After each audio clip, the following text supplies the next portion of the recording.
Digital violence ဆိုတာ online ပေါ်မှာပဲဖြစ်နေတဲ့အရာဆိုပေမဲ့ physical violence နဲ့အတူထပ်တူညီတဲ့အကျိုးသက်ရောက်မှုတွေအများကြီးရှိပါတယ်။တစုံတစ်ယောက်ရဲ့ consent မပါဘဲ post တင်တာဒါမှမဟုတ်လို့ရှိရင် misinformation တွေမျှဝေရင်းကနေလူတစ်ယောက်ရဲ့ mental well-being အပြင်လူတစ်ယောက်ရဲ့ဂုဏ်သိက္ခာပိုင်းဆိုင်ရာနဲ့လုံခြုံမှုပိုင်းဆိုင်ရာကိုအများကြီးထိခိုက်နိုင်ပါတယ်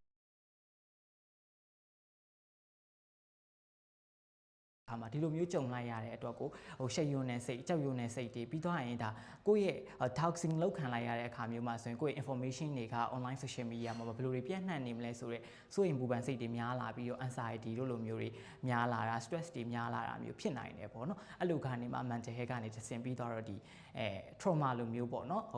trauma လိုကနေ depression တွေရသွားတာမျိုးလည်းဖြစ်နိုင်တယ် social impact တွေအနေနဲ့ဆိုရင်တော့ကိုယ်အနေနဲ့ဆိုရင်ဒါကို isolation အနေနဲ့တယောက်တည်းပဲနေတော့တာကိုယ့်ရဲ့ connection တွေကိုဖြတ်တောက်လိုက်တာ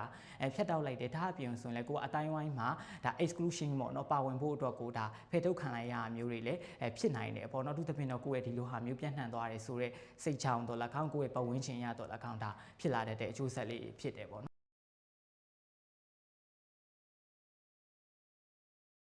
ဆိုတော့ social media မှာဆိုလို့ရှိရင်ဒီလိုမျိုးအမျိုးသမီးတွေကလေးတွေဒီလူငယ်တွေကိုမှပြည့်ရပြူတဲ့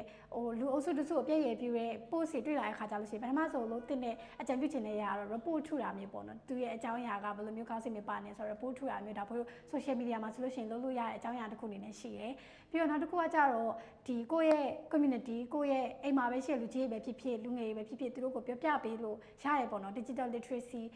အနေနဲ့ digital နည်းပညာအသိပညာတွေပြလို့ရတယ် post ကို share အခါမှာ screen ကနေ share လိုက်တာဆိုပေမဲ့ screen နောက်ွယ်မှာထိခိုက်သွားနိုင်တဲ့လူတွေရှိရဲဆိုတဲ့အကြောင်းမလုပ်ဘူးဆိုလို့ရှိရင်ကိုကဒီတိုင်းပဲငြိမ်နေမယ်ဆိုလို့ရှိရင်ဒါက bystander ပေါ့နော်ဘေးကနေကြည့်နေတဲ့လူတယောက်လိုမျိုးဖြစ်သွားမှာဖြစ်digital violence တွေကိုစတင်ပြီးတော့ဖျောက်ဖျက်ဖို့ရာအတွက်ကိုအကြီးမားတဲ့ action တစ်ခုကနေစပြီးတော့လုပ်ဆရာမလိုပါဘူးကိုယ့်ရဲ့အမှုကျင့်တေးလေးကနေစပြီးတော့ပြောင်းလဲနိုင်ပါတယ်ဆိုတော့10 second rule လေးကိုကျင့်သုံးကြမယ်ကိုက post တစ်ခုမတင်ခင်တိုင်း comment တစ်ခုမရေးခင်တိုင်းဒီအကြောင်းအရာကတခြားသူတစ်ယောက်ကိုထိခိုက်စေလားဆိုတာကို10 second စဉ်းစားပြီးတော့မှစပြီးတော့ post တင်ကြပါမယ်အဲ့တော့ကျွန်တော်တို့အားလုံးစုံပါဝင်နိုင်မှုပေါ့နော်ဒီလိုမျိုး gender equality တို့ဒီ violence against women တို့ကိုလုပ်တဲ့အချိန်မှာအဓိကဒါတွေကိုပေါ်ဆောင်ပေးဖို့အချိန်မှာအဓိကအရေးကြီးတဲ့နေရာကနေပါဝင်နေရကတော့ mind engagement ဖြစ်တယ်ပေါ့နော်အမျိုးသားတွေပါဝင်တဲ့အချိန်မှာပို့ပြီးတော့ကျွန်တော်တို့လူချင်းတဲ့ပန်းနိုင်ကအနည်းနဲ့အမြန်ပို့ပြီးတော့ရောက်ရှိရဆိုတော့ကျွန်တော်တို့တွေ့ရမှာဖြစ်တယ်ပေါ့နော်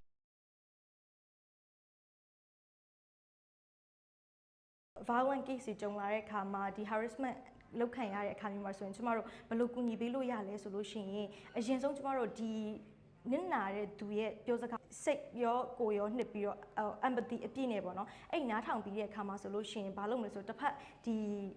နစ်နာတဲ့သူပြောတဲ့ဟာကိုကျမတို့ယုံကြည်ပေးမယ်သူပြောတဲ့သူ့ရဲ့သတင်းအချက်အလက်တွေအကုန်လုံးကျမတို့ကထိမ့်သိမ်းထားပေးမယ်ပြီးတော့ confidential ရှိပေါ့နော်ထပ်ပြီးတော့မပြန့်သွားစေရအကူအညီရယူပေါ့နော်စိတ်ပိုင်းဆိုင်ရာဒါမှမဟုတ်ရုပ်ပိုင်းဆိုင်ရာဥပဒေအကြံ